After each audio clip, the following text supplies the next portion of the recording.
안녕하세요, 버미쌤입니다. 10월 21일부터 전국적으로 집중 단속이 시작됩니다. 바로 세 가지 과태료 정책 때문인데요. 앞으로 지키지 않으면 과태료 1,000만원을 내거나 더불어 강력 처벌과 즉시 견인 조치까지 받을 수 있게 된다고 하니 주의하셔야 할 것 같습니다. 게다가 그동안 전동 킥보드 관련법도 계속 강화돼서 단속하고 있었는데요. 하지만 11월부터는 이렇게 생긴 공유 킥보드가 한국에서 없어진다고 합니다. 그 이유가 공유 킥보드는 면허 소지나 헬멧 착용 의무화 등으로 최근 이용률이 70%나 감소했고, 글로벌 공유 킥보드 기업 윈드가 지난 12일 한국 시장에서의 철수를 공식 발표하면서 국내 복수 업체들도 모두 철수를 고민하고 있다고 해요. 이 소식을 접한 시민들의 반응도 각양각색입니다. 이 외에도 앞으로 말씀드릴 과태료 3가지에 대해서도 여러분들이 잘 참고하셔서 몰랐다는 이유로 억울하게 과태료 내는 일이 없도록 주의하시면 좋겠고요. 그럼 바로 시작해 볼게요.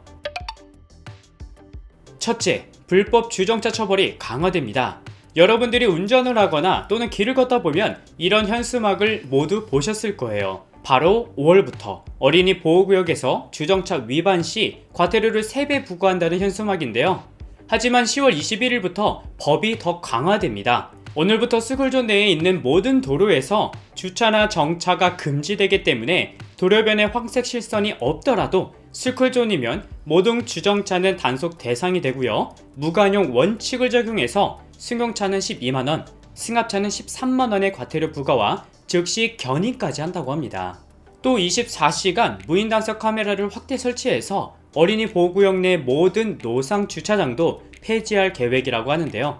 하지만 먼 거리에서 통학하거나 거동이 불편한 경우 등 부득이하게 차량을 이용해 등하교해야 하는 경우는 승하차 목적으로만 잠시 정차를 허용하는 어린이 승하차 표시를 예외적으로 설치한다고 해요. 그래서 앞으로 이 표시가 있는 곳에서만 5분 내 승하차가 가능하다고 합니다.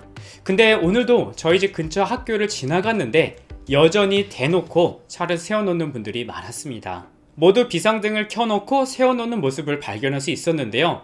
이렇게 법으로 강하게 제재를 하고 있지만 여전히 지켜지지 않고 있습니다. 일부 학부모들이 귀찮다, 나는 몰랐다 라는 이유로 여전히 학교 앞에 주정차를 하고 있기 때문인데요. 과태료 때문이 아니라 어린이 안전을 위해서 주정차를 하지 말라는 거니까 앞으로 스쿨존에서의 주정차는 반드시 피하셔야 할 것 같습니다.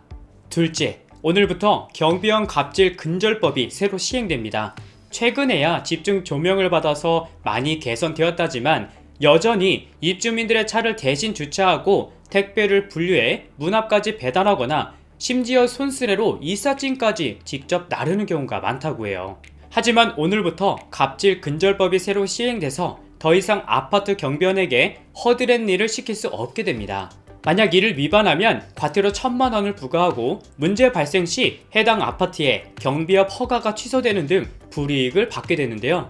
어떤 경우에 법적 처벌을 받느냐? 먼저 차량 주차 요구나 택배 가정 배송 요구도 모두 금지됩니다. 하지만 부득이하게 택배 물품과 우편물 등을 즉시 수령하기 어려운 입주민을 위해 택배 물품을 일시 보관하고 관리하는 것만 허용되지만 개별 세대에 직접 배달하는 행위는 모두 제한된다고 해요. 그리고 아파트 입주자 대표회의나 관리사무소에서 경비원에게 각종 동의서를 돌리게 하는 것도 모두 금지되고요. 승강기나 계단실, 복도 등 건물 내 청소도 모두 제한된다고 합니다. 그리고 특히 개인 차량을 음주했다는 이유로 경비원에게 대리주차시키는 분들이 계시는데요. 어제는 술을 너무 많이 먹어서 기억이 안 난다 라고 말씀하셔도 이제는 법적으로 모두 처벌받기 때문에 평소 경비원을 함부로 대하는 분들은 반드시 확인하셔야 할 것 같습니다. 셋째, 성기능 개선제, 다이어트 약 등 비대면 처방 금지. 11월 2일부터 그동안 일시적으로 비대면 진료를 허용했었는데요. 하지만 앞으로는 성기능 개선제나 다이어트 약, 수면제 등 의약품을 구입하거나 처방받을 경우 모두 과태료 500만원 이하의 벌금형을 받는다고 합니다. 최근 한시적으로 허용된 비대면 진료에서 향정신의학류의 일종인 졸피뎀 수면제를 대면 진료보다 2배 이상 많이 처방하는 것으로 조사되었다고 하는데요. 게다가 이를 노려 판매하는 성기능 개선제, 다이어트 약 등을 쉽게 처방할 수 있다는 광고가 현재 성행하고 있다고 합니다. 아무래도 최근 비대면 진료를 통해서 마약류 및 향정신약의 약물을 쉽게 구입하는 등 오남용 우려가 염려되어 의약품 처방을 제한한다고 하는데요. 이번 처방 제한으로 이전보다 비대면 진료를 받으시거나 약을 처방받는 데 다소 불편함은 있겠지만 국민의 건강을 위한 조치라고 하니 평소 병원을 자주 다니는 분들은 위 내용 참고하시면 좋을 것 같습니다.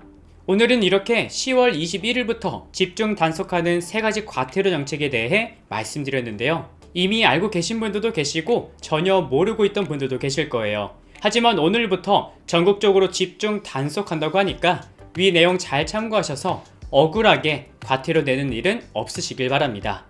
저는 여기까지 준비했고요. 다음 영상에서 다시 인사드릴게요. 감사합니다.